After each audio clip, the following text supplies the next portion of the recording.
Otep, cher Kamit, je fais ce partage avec vous pour vous parler de l'alignement vibratoire. Pourquoi est-ce qu'il est important de se réaligner vibratoirement?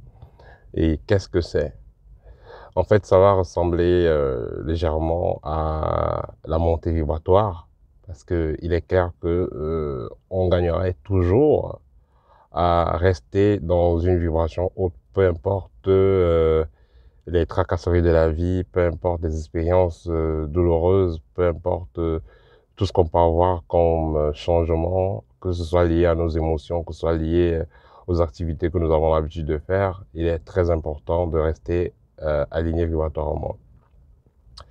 Alors, beaucoup de personnes me contactent souvent. Les gens me contactent, voilà, parce qu'ils ont des problèmes. Les gens me contactent parce qu'ils sont possédés, ils ont des maisons qui sont hantées. Ils ont des gens aussi qui les persécutent spirituellement. Et certains se posent la question, mais est-ce que Dieu existe? Est-ce que, voilà, est-ce qu'il est normal de vivre des choses pareilles? Pourquoi est-ce que ça traîne? Mais quand je cause avec ces personnes, une grande partie, pas tous, une grande partie sont remplis de négativité. C'est-à-dire que quand vous allez dans les profondeurs, vous vous rendez compte que ces personnes-là, elles-mêmes, une grande partie de ces personnes elles-mêmes alimentent perpétuellement le négatif qui les persécute. Parce que il faudra noter que quand une personne vous persécute, quand des événements difficiles entrent dans votre vie, vous êtes libre de maintenir ces vibrations-là ou de les laisser passer. Donc, vous devez être dans la posture dans laquelle vous devez laisser passer ces vibrations négatives. Vous ne les retenez pas. Parce que quand vous avez des situations négatives qui vous persécutent, vous passez le temps à en parler. Il faut noter que quand vous parlez de quelque chose, vous vous connectez vibratoirement à la chose parce que vous pensez à la chose. Vous avez quelqu'un de la famille qui vous persécute depuis des années. Il faudra noter quelque part que si la personne vous persécute depuis des années, ce n'est pas... la personne ne va pas être blâmée à 100%. Dans un autre cas, vous serez aussi blâmable parce que voilà, la personne vous attaque, elle vous nuit, elle essaie de vous nuire, mais vous n'êtes pas obligé de laisser la personne avoir le dessus sur vous. Vous n'êtes pas obligé de valider que la personne est en train de vous nuire. Vous n'êtes pas obligé d'être toujours dans cette posture-là. Vous pouvez changer de posture en essayant de voir les choses autrement. Vous pouvez être quelque part, vous êtes dans la rue par exemple, on vous insulte, on vous provoque, vous n'êtes pas obligé de réagir. Parce que en réagissant, vous entrez dans la vibration négative de la personne. Et vous ne savez pas comment la personne s'est préparée pour venir vers vous. La personne pourrait être préparée déjà pour faire du mal à quelqu'un. Peut-être que la personne a une arme, vous ne savez pas. Et cherchez seulement la victime. Et vous entrez dans le jeu de la personne, vous vous mettez dans son alignement vibratoire et vous vous retrouvez dans des problèmes. Donc c'est la même chose. Vous avez quelqu'un qui vous persécute, qui passe matin, midi, soir, 24 sur 24, à tendre des pièges contre votre personne. Vous n'êtes pas obligé de vous connecter à la personne. Il faudra noter que si on réussit à se connecter à vous, vous vous attaquez, ça veut dire que vous êtes attaquable. Et si vous êtes attaquable, c'est parce que vous êtes dans la fréquence du combat, vous êtes dans la fréquence du conflit. Donc, il sera donc important pour vous d'essayer d'apprendre des voies et des moyens, d'essayer de puiser intérieurement, puiser en vous, la lumière nécessaire, la force nécessaire pour pouvoir transmuter ces énergies négatives qui viennent vers vous. Et aussi celles qui sont en vous. Parce qu'une fois que cette transmutation sera faite, c'est là qu'on parle réellement de l'initiation, la connaissance de soi. Parce que nous avons, vous pouvez être 5 personnes, disons vous êtes 2 personnes qui reçoivent des énergies négatives ou vers lesquelles sont envoyées des énergies négatives, mais les résultats ne seront pas forcément la même chose. La première personne va constater ces énergies négatives et va commencer à entrer, vouloir les retourner, entrer dans le conflit et tout ça. Tandis que la seconde personne qui va voir ces énergies négatives venir va plutôt monter en vibration et les balayer d'un coup de la main ou alors les ignorer. Ce qui fait qu'il n'y aura pas de compatibilité avec ce négatif-là, parce que ce négatif ne pourra pas s'incruster, ne pourra pas s'imprégner, ne pourra pas réellement imprégner la personne. Donc la personne va rester dans sa lumière, va rester dans sa positivité. Et c'est la même chose quand c'est la même chose qui se passe quand vous êtes un traitant, vous êtes un magnétiseur, vous êtes un maître spirituel, des gens pourront venir vers vous avec des négativités, avec des problèmes, avec un karma assez lourd qui pèse vers eux. Et si maintenant, vous, par manque d'expérience, vous laissez ces émotions négatives venir vers vous, vous commencez à avoir tellement de pitié, vous laissez toute cette souffrance-là vous imprégner, une forme d'apathie, vous allez vous retrouver en train de vivre des blocages, vous allez vous retrouver en train d'être perturbé, vous allez retrouver votre rayonnement en train d'être perturbé. La personne qui vient vers vous, c'est normal qu'elle vienne vers vous parce qu'elle sait que vous pouvez l'aider. Elle sait que vous avez une certaine capacité, vous avez une certaine connaissance, vous pouvez l'aider. Mais cependant, il faudra que vous veillez à rester dans une vibration haute afin que cette négativité d'autrui-là ne vous imprègne pas. Parce que si ça vous imprègne, ça sera votre problème. Voilà. Donc, je fais ce partage donc pour vous faire comprendre que les énergies négatives, disons que l'énergie, comme quelqu'un le disait, l'énergie ne se perd jamais, elle se transforme. L'énergie qui d'un point A, d'un point B, la malchance, ça contamine, la vibration basse, ça contamine. Il y a des personnes que vous allez constater autour de vous qui viendront vers vous uniquement quand elles ont des problèmes. Vous allez voir une copine, par exemple, elle vient tout le temps parce que ses hommes l'ont abandonnée, c'est là qu'elle vient vers vous, un ami pareil. Voilà, il est important de vous n'allez pas chercher ce type d'amis, c'est votre ami, mais il sera important de filtrer ces émotions-là, de ne pas les laisser vous imprégner. Parce que quand ces émotions négatives vous imprègnent, que vous le voulez ou pas, ça va vous contaminer et vous allez vous retrouver en train de vivre les mêmes expériences. Alors, quand vous avez donc des moments difficiles, essayez de vous asseoir, essayez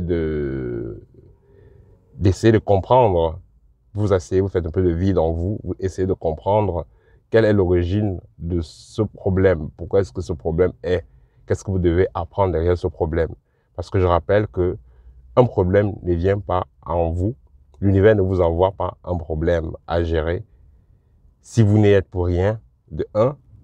Et de deux, si vous n'avez pas la capacité de surmonter ce problème, si ce n'est pas un apprentissage, si ce n'est pas une initiation. Parce que chaque problème, comme je l'ai dit tantôt, a déjà une source qui viendra pas forcément ou pas seulement de la personne qui vous attaque. Les problèmes que vous avez viennent en partie de vous. Parce que si on vous attaque, c'est pas que vous êtes attaquable, c'est que vous êtes dans une certaine fréquence. Quand vous changez de fréquence, vous ne pouvez pas vivre certaines expériences. Donc, tant que vous avez certaines expériences, ça veut dire que vous êtes aligné à une fréquence. Et si vous êtes aligné à une fréquence, c'est vous. C'est pas quelqu'un, c'est vous qui êtes aligné à une fréquence. C'est quand on dit, c'est quand par exemple, il y a la guerre dans un pays. C'est pas tout le monde qui est dans la merde. Un pays peut être super développé, prenons le cas entre guillemets, États-Unis, New York, mais vous connaissez vous-même le nombre de clochards qu'il y a à New York, qu'il y a à Las Vegas. Les États-Unis, c'est l'endroit où il y a le plus de clochards dans le monde, des sans-abri. Donc, peu importe où vous êtes, peu importe la situation dans laquelle vous êtes, vous avez toujours le choix de choisir entre rester dans cette vibration du moment ou alors upgrader, aller dans une vibration plus haute. Et l'idéal serait toujours d'aller dans une vibration plus haute. Mais pour le faire déjà, il faut commencer, donc, comme j'ai dit tantôt, c'est de comprendre pourquoi est-ce que vous avez ces problèmes, d'où est l'origine de ces problèmes. Est-ce que vous n'y êtes pour rien dans ces problèmes? Une fois que vous avez compris cela, acceptez cela comme une expérience, ayez du fair play. Et maintenant que cela est fait, travaillez donc à upgrader vibratoirement, travaillez donc à passer à un autre niveau. L'essentiel ici ne sera pas que seulement de faire des rituels, faire des rituels, faire des rituels. Non, il faudra avoir un état d'esprit qui va avec. Donc, si vous avez, par exemple, concrètement, vous avez une grand-mère qui vous pourchasse mystiquement, comprenez que si elle vous pourchasse mystiquement, si elle réussit à apparaître dans vos rêves chaque nuit, c'est parce que vous êtes aligné dans une fréquence basse. Qu'est-ce que vous alignez dans une fréquence basse? Essayez de voir vos activités. Qu'est-ce que vous faites comme activité? Quelles sont les pensées qui traversent votre esprit pendant toute la journée? Qu'est-ce que vous avez comme activité? Une fois que cela est fait, essayez donc de faire le contraire. Essayez de voir vos activités. Peut-être vos activités que vous faites, vous mettre dans les basses vibrations. Essayez de transformer des activités. Faites ce qui va vous faire monter beaucoup plus en vibration. De un. Comme par exemple passer le temps dans la nature, méditer, pour ceux qui aiment prier et tout ça, ça va vous aider à monter en vibration.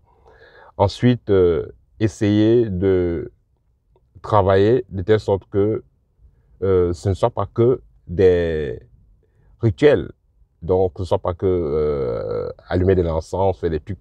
Essayez de travailler plutôt, de sorte que ce ne soit pas que des rituels, c'est-à-dire travailler beaucoup plus intérieurement. Voilà, vous travaillez intérieurement, vous méditez, vous essayez de puiser en vous la lumière nécessaire. Vous essayez de visualiser, vous essayez de créer avec votre esprit ce que vous désirez vraiment. Donc, une façon de dire simple, envoyez plutôt votre esprit, envoyez plutôt votre énergie, autant pour moi.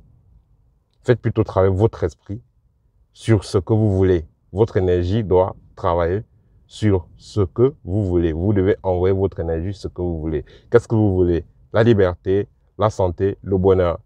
Donc, à ce moment-là, ceux qui vous font du mal là, ils n'existent pas. L'énergie négative qu'on vient d'envoyer vers vous, elle n'existe pas. Tout ce qui existe sur vous, c'est votre transformation, votre rayonnement. Vous restez donc focalisé dessus. À force d'y être, automatiquement, ça va vous aider donc à vous réaligner vibratoirement dans ce que vous voulez.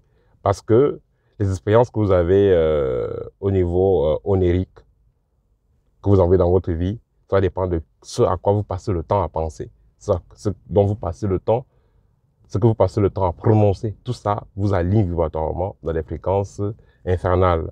Et voilà, et vous ne sortez pas de ce cycle infernal-là.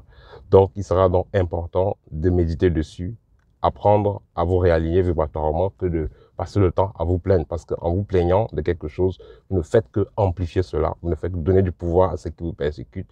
Vous ne faites que donner le pouvoir à cette énergie négative qui est en vous et ou qui est autour de vous. Donc, travaillez plutôt à orienter votre énergie, vos forces vers ce que vous voulez. Voilà, ça c'était le petit partage que je voulais faire avec vous. Ceux qui ont lu mon livre Art de rayonner vont très bien comprendre de quoi il est question. Et cet alignement vibratoire, il est effectif, il est efficace dans tous les domaines de la vie, que ce soit au niveau des affaires, que ce soit au niveau spirituel, que ce soit au niveau sentimental. L'alignement vibratoire est très, très, très important. Voilà, ça c'était le petit partage que je voulais faire avec vous pour aujourd'hui en ce qui concerne l'alignement vibratoire. Donc, si vous avez, que ce soit, vous êtes possédé, vous avez besoin d'un exorcisme et tout ça, en allant voir le prêtre, en allant voir le mystique, en allant voir le maître, n'importe qui va aller travailler sur vous, et déjà un état d'esprit qui correspond au travail mystique que vous voulez faire. Il ne suffit pas seulement de faire comment on vous met à genoux, on verse des trucs sur vous, on fait des trucs, on fait des déclarations. Tout ça, ça ne suffit pas. Il faut que vous soyez vous-même d'abord aligné vibratoirement. Il fallait que vous puissiez valider ce que vous voulez faire sur tous les plans. Si vous êtes en train de dire vous voulez la guérison, mais la bouche ne fait que parler de la maladie, ne fait que parler de la souffrance, vous n'êtes pas en accord avec ce que vous voulez. Donc, c'est ce à quoi je vous invite à méditer. Voilà, ça c'était le partage pour aujourd'hui. Si vous avez besoin d'une consultation, vous avez besoin d'un scanner spirituel, vous avez un problème spirituel qui vous tracasse, n'hésitez pas à me contacter. Nous allons commencer par un scanner et nous allons faire un programme pour vous aider à résoudre le problème. Voilà, c'était le partage d'aujourd'hui. Au TEP et à très bientôt.